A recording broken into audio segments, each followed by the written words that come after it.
जैसा आपने देखा 7 कैमरे इसके अंदर लगे हुए हैं, 360 डिग्री व्यू है और इसके अंदर ऑटोमेटिक जो कहना चाहिए कि एज डिटेक्शन है, ऑब्स्ट्रक्शन डिटेक्शन है, वो सारी सुविधाओं से लैस है।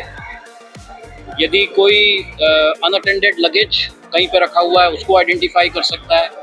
कोई एरिया जिसमें इंट्रूडर नहीं आना चाहिए, फॉर एग्जांपल लोग भीड़-भाड़ के समय में ट्रैक के ऊपर जंप करते हैं, तो यदि ट्रैक के ऊपर जंप करते हैं उसके लिए हम यदि इसकी सर्वेलेंस को इस्तेमाल करेंगे तो ये हमें बताएगा कि लोग ट्रैक के ऊपर जा रहे हैं।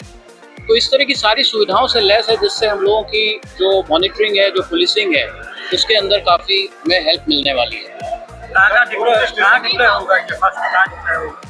अभी इसको हम भुवनेश्वर स्टेशन पर स्थायी तौर पर रखेंगे, लेकिन जैसा आपको मालूम है रथ यात्रा अभी प्रगति पर है और रथ यात्रा के दौरान क्राउड मैनेजमेंट और पैसेंजर्स की सेफ्टी के ऊपर हमारा काफ़ी फोकस रहता है।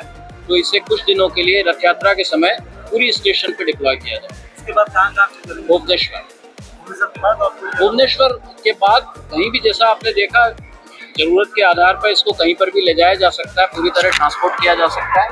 तो ज़रूरत के आधार पर इसे हम डिप्लॉय कर सकते हैं। और इसके अंदर जैसा मैंने बताया विशाखापट्टनम में हमने जो लगाया था, उसके बाद ये जो एक इम्प्रूव्ड वर्जन है, तो इसके डिप्लॉयमेंट के बाद में हमें इसमें और यदि कुछ लगता है कि हम AI टेक्नोलॉजी देखिए बहुत तेज़ी से बढ़ रही है और नए फीचर्स आ रहे हैं, तो टेक्नोलॉजी अपग्रेडेशन है और उसके अलावा कैपेबिलिटी एनहांसमेंट है।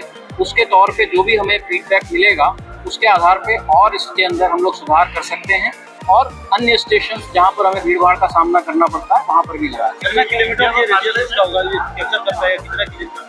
देखिए फेस रिकॉग्निशन के लिए इसमें करीब 35 से 40 मीटर की दूरी तक कर सकता है कि लाइटिंग वगैरह ठीक है, और लाइटिंग वगैरह कम है यदि तो 8 से 10 मीटर की रेंज में ये फेशियल रिकॉग्निशन कर सकते हैं। तो इससे जितना चला में उतना आप जहाँ ले जाती है, जहाँ ले जाना चाहें ले जा सकते हैं।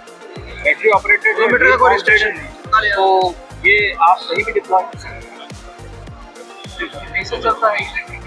बैटरी ऑपरेटेड है। पहले कहीं सर्विस किया गया है या पहली बार है इंडिया में? ये भारतीय रेल में अपनी तरह का पहला रोवर कह सकते हैं इसको हम लोग, जो कि रेलवे सिक्योरिटी के लिए इस्तेमाल हो रहा है। इसके पहले जैसा हमने बताया ईस्ट कोस्ट रेलवे ने ही विशाखापट्टनम स्टेशन पर रोबोकॉप डिप्लॉय किया था। उसमें रोविंग फैसिलिटी जो हमने इसमें डिप्लॉय की है वो नहीं थी, वो एक ह्यूमनॉइड की तरह चलता था, तो ये एक इम्प्रूवमेंट है उसके ऊपर।